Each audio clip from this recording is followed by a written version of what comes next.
Alvis from ESG 2. The impact of mankind in environment.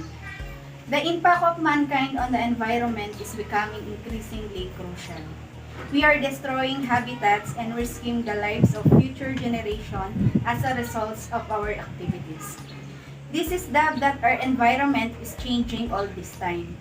Hundreds of research have been done to establish that this is happening and that is an impact on our daily lives. Many people, however, may be ignorant the precise reasons that have resulted in these changes. Terms like climate change and genetic modification are widespread, but without the knowledge of difficult to comprehend why they're important.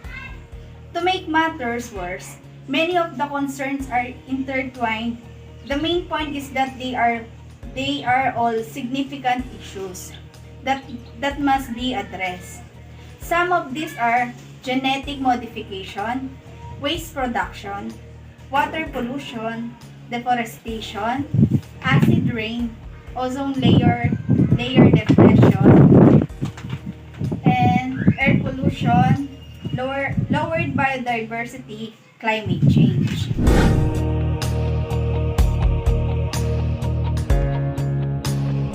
Genetic modification of crops genetically means modified plants may leak chemical compounds into soil through their roots, possibly affecting communities of microorganisms.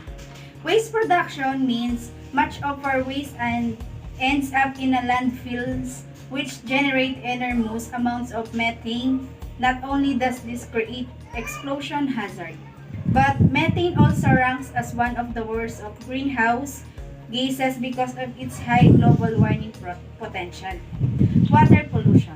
Fresh water is crucial to life on Earth, yet more sources are being polluted through human activities each year.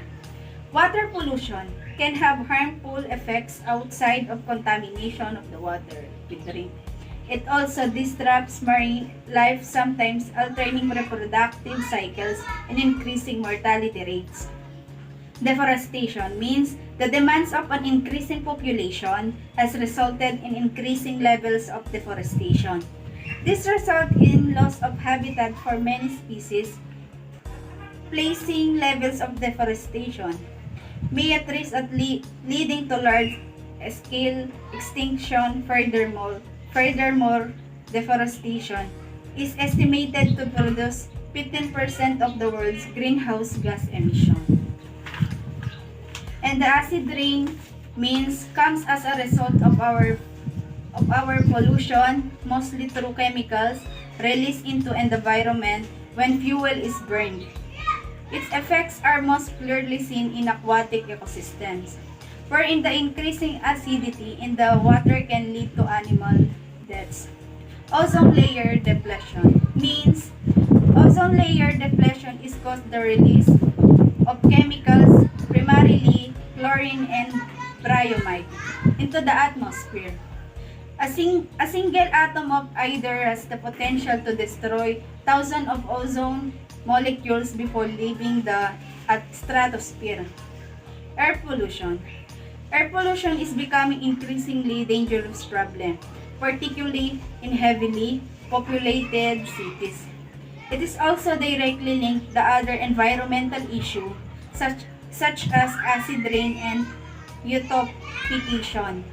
Animals and humans are also at risk of developing a number of health problems due to air pollution. Lowered biodiversity means continued human activities and expansion has led to lowered biodiversity. A lack of biodiversity means that future generations will have to deal the increasing vulnerability of plants to pests and fewer sources of fresh water. Some studies has found that lowered biodiversity has pronounced an impact of climate change and pollution and of ecosystem, particularly in areas with higher amounts of species extinction. And climate change means majority of the issues previously listed contribute or are linked to climate change. The effects of climate change are widespread as it will will cause issue with deforestation, water supplies, ocean and ecosystem. Each of these have widespread implication of their own making climate change as the major environmental issue planet faces today. Thank you.